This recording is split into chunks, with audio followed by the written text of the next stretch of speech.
Gracias por continuar con nosotros en su programa Agrovida México, y con gusto vamos a presentar y a darle la bienvenida a nuestro gran amigo, conocido desde hace muchos años, el ingeniero Raúl Gámez González. Qué gusto saludarle, ingeniero. Bienvenido a su programa Agrovida México. Pues muchas gracias por la invitación, y aquí estamos con mucho gusto para contestar las preguntas que tú nos hagas, mi estimado Donaciano, siempre con el afecto de siempre. Gracias, ingeniero. Vamos a iniciar por algo que se llevó a cabo recientemente aquí en Martínez de la Torre, para ser exactos, viernes 15 de febrero. Se llevó a cabo un evento muy importante en donde usted tuvo la oportunidad de representar al diputado federal contador Rodrigo Calderón Salas en un ejercicio muy interesante, porque había productores, técnicos, autoridades, y bueno, varios integrantes de la cadena productiva de los cítricos en general. Y usted como coordinador de asesores de la Diputación Federal dio un mensaje muy importante. Nos llamó la atención el hecho de ubicarnos primero que nada en el momento que estamos viviendo. Muchas gracias por tus palabras, Donaciano. Y pues mira, no es fácil representar a otra persona, y uno tiene que ser muy responsable, porque en cierta manera no estás hablando tú, sino estás tratando de interpretar a la persona que estás representando. Y en verdad el diputado federal Rodrigo Calderón pues nos ha dado la deferencia de su confianza para contribuir como parte de su equipo, como un asesor que está ahí pendiente de ciertos temas. Entonces, ya muchas veces habíamos platicado el diputado y yo sobre los tiempos políticos que estamos viviendo. Y como bien mencionas, pues nosotros somos técnicos, pero de alguna manera hemos trabajado en diferentes actividades políticas. Entonces, más que dar un mensaje técnico, porque no correspondía a mi persona, teníamos que dar un mensaje desde la perspectiva del diputado. El diputado es un hombre que conoce la actividad citrícola, él forma parte de la cadena agroalimentaria de Lima Persa en su empresa, ha sido productor de muchos años, entonces conoce de raíz y de experiencia propia la problemática. Entonces habría que iniciar con un mensaje que hablara del conocimiento que él tiene, de las cifras, de lo que es Veracruz en la citricultura a nivel nacional, y eso fue una de las primeras partes que tenía que quedar perfectamente claro, la importancia de la actividad citrícola en el país. Y posteriormente hablar de las actividades que están como una visión muy clara a través de la Comisión de Agricultura, de Desarrollo Rural, de Agricultura y Autosuficiencia Alimentaria, de la cual él es secretario, para que la gente entendiera que hay una nueva forma del quehacer y del ser gobierno. Y esa era una parte central que había que quedar perfectamente claro, porque la sociedad en su conjunto hemos visto que hace demasiados reclamos en este tiempo, con justa razón, pero que tenemos ahora que entender que estamos en otra época, en otra manera de hacer y del quehacer del gobierno, y que hay una intención de atacar de manera frontal toda actividad que tenga que ver con la corrupción, y que ahora, como se es, vamos a llamarlo de esta manera, excesivamente transparente, entonces eso como que genera conflictos a veces de entendimiento, y no es que haya hechos de mala voluntad, sino que a final de cuentas lo que se pretende es establecer un gobierno que sea democrático, que fomente la participación ciudadana y que haga ejercicios de consultas públicas para determinar sus actos de gobierno, ¿no? Entonces este evento tenía que ver con todo eso,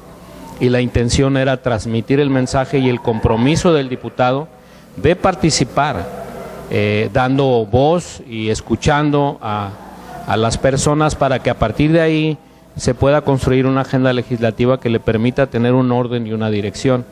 Y me parece que, pues, en cierta manera cumplimos con esa propuesta, ¿no? Sí. Bueno, un ejercicio bastante interesante donde la Diputación Federal se ve involucrada para escuchar a la ciudadanía y no tan solo a los productores, sino a los técnicos y a varios integrantes de esta cadena productiva que genera gran cantidad de empleos en la región, en el estado de Veracruz y a nivel nacional. A nivel estatal, ingeniero, ¿qué lugar ocupa nuestra citricultura de Martínez de la Torre? Bueno, Martínez de la Torre relevantemente ha cambiado su actividad dentro de los cítricos de ser una zona productora altamente, existía el 50% del cultivo de la naranja aquí, se ha ido modificando al paso del tiempo hacia transformar esas plantaciones sobre la lima persa y actualmente pues es el principal productor de lima persa, no solo de Veracruz y no solo de México, sino del mundo entero. Entonces, de aquí surge prácticamente el 70% de todos los indicadores que tienen que ver con la lima persa, que es alrededor de $400 millones que vale esta producción, genera más de 1 millón de jornales, alrededor de 50,000 hectáreas y creciendo, alrededor obviamente de más de 70,000 empleos directos, 62 empacadoras, 10 enceradoras. Entonces hay toda una estructura como cadena, como sistema producto, como cadena agroalimentaria que es vital y que tenemos que entender que estamos en una situación de riesgo ante problemas de sanidad vegetal, pero como también lo expusimos, ante una problemática multifactorial que se tiene que atender desde todas las aristas.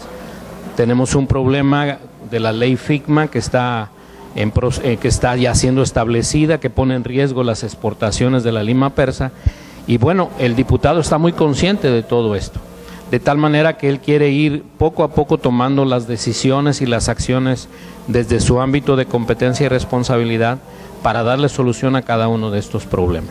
Entonces, Martínez de la Torre es una potencia en la generación de empleos, de una actividad que todos de alguna manera tenemos desde nuestra trinchera que defender y que mantener. Sí, es lo que debemos de entender todos, que aunque no seamos productores de limón, de una u otra manera esta actividad es la que francamente predomina en la economía de la región y es por ello que tenemos que cuidarla entre todos, seamos o no seamos productores. Así es. Sí, mira, también la naranja tiene que ver mucho en la zona porque aquí en el municipio de San Rafael y en el municipio de Martínez están las dos procesadoras de jugos más grandes del país, las que procesan una mayor cantidad de toneladas, de tal suerte que pues también son generadoras de empleos directos y nosotros en conjunto como Estado representamos el 40% de la citricultura nacional, más de cerca de 250,000 hectáreas entre todas las variedades de cítricos, y toda esa actividad que, como también el secretario Cadena lo ratificó, representa la principal generadora de divisas en el Estado. Nosotros, como lo comentamos, hay un superávit económico en la actividad agrícola nacional.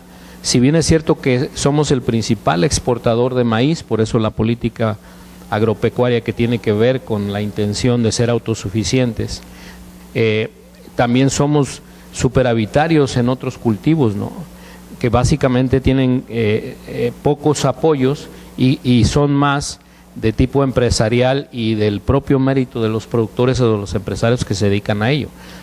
El limón ocupa el 5º lugar a nivel nacional generador de divisas, la lima persa, y la naranja está un poquito atrás, 7º lugar, de tal manera que si tú sumas esas dos actividades que generan en esta parte del estado, de la zona norte, pues estamos hablando de dos de los principales cultivos del país que generan una entrada de divisas que tenemos que proteger.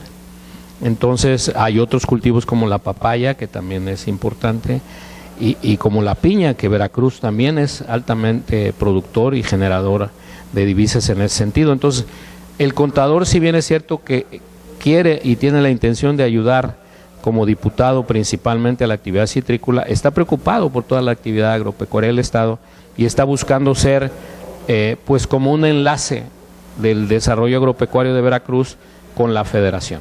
Sí, porque aunque él viene de la actividad citrícola, ya como secretario de la Comisión de Agricultura de la legislatura federal, prácticamente ya tiene que atender toda la actividad agrícola de la República Mexicana. Efectivamente. Y por eso hemos platicado, hay una demanda recurrente de mucho tiempo atrás que tiene que ver con la denominación de origen, y hemos comentado de realizar esfuerzos de investigación para tratar de presentar una iniciativa de ley que este instrumento se vuelva un verdadero instrumento de beneficio comercial, como sucede y ocurre en los países de Europa y también en Estados Unidos, con los cuales competimos. Entonces tenemos que tener esos instrumentos al alcance que le dan un valor agregado a nuestra producción.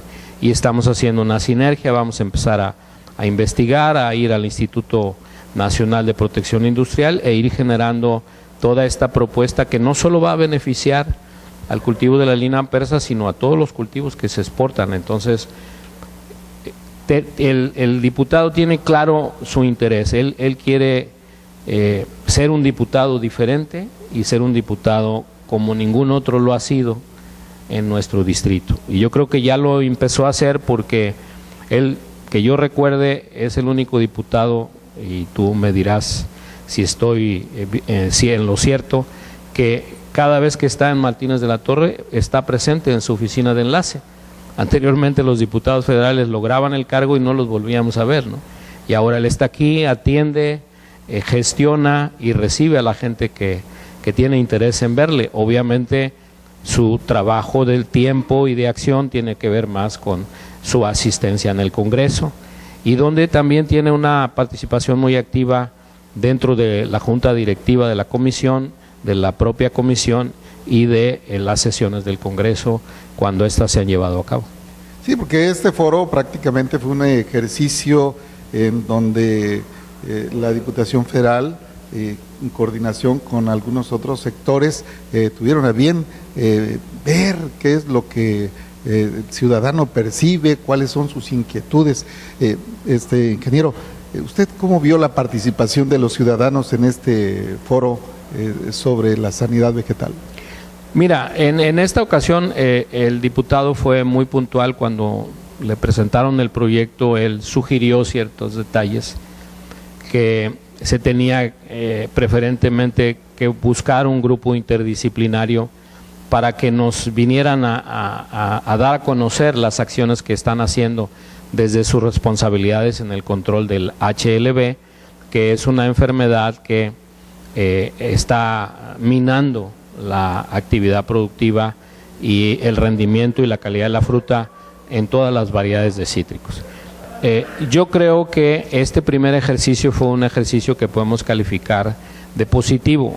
Se tenía una expectativa de tener a solo 100 asistentes y hubo 170, o sea que hubo una participación mucho más amplia, en donde estuvieron agroindustriales, tanto de procesadoras de jugo como empacadoras, productores, líderes, productores pequeños, medianos, representantes de organizaciones de productores, el gobierno a través de las diferentes instancias que tienen que ver con esta actividad, Senacica, la Junta Local de Sanidad Vegetal, que es un organismo, exactamente, NINIFAT, y es un organismo que ayuda al gobierno federal para su desempeño en el temas de sanidad, y casas comerciales que de alguna manera han tenido experiencias prácticas, vamos a llamarle como ejercicios científicos que les han permitido pues ejercer una experiencia que hay que transmitir al productor. Me parece que nos hace falta todavía mucho que tenemos que hacer. ¿Por qué? porque la citricultura no solo es HLB, como bien pudiste ser testigo, todos hablaron en su conjunto de que requerimos un manejo integrado del cultivo, que es algo que desde nuestra responsabilidad en el Coberlimón y en otras dependencias siempre hemos promovido.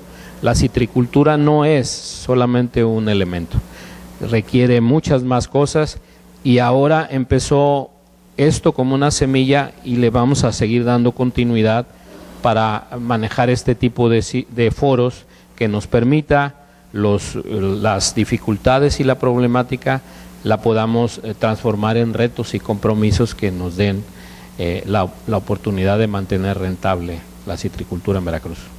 Es lo que le quiero preguntar. Ahí se anunció que habrá más foros. Sí, la intención es tratar de organizar este tipo de reuniones con especialistas en cada una de las áreas para que podamos de alguna manera compartir experiencias e ir construyendo una agenda que responsabilice a cada quien, qué se tiene que hacer desde el punto de vista del productor y qué se tiene que hacer desde el gobierno, desde las diferentes entidades. Te pongo un ejemplo muy breve. Senacica manifestó que hay demasiada regulación o existen los elementos legales para hacer todas las acciones. La pregunta es entonces, ¿por qué no hemos podido controlar el problema? La respuesta es muy sencilla, porque no hemos cumplido las leyes. Y el problema medular está en que el productor no quiere cumplirlas. O sea, cuando tú le dices al productor, tu árbol está enfermo y hay que derribarlo, ahí, como decimos en el rancho, el puerco tuerce el rabo y ya no vamos a poder seguir adelante. Entonces tenemos todos que entender que esto no es un tema de una sola persona, sino que tenemos todos que asumir nuestra responsabilidad. En efecto, al regresar de la pausa, ¿nos puedes platicar sobre qué tal estuvo el foro, este evento muy importante, ya que no te perdiste ni una sola de las ponencias? Al regresar de la pausa, ¿platicamos de ello? Sí, cómo no, con mucho gusto. Gracias. Vamos a la pausa y regresamos con más de Agrovida México.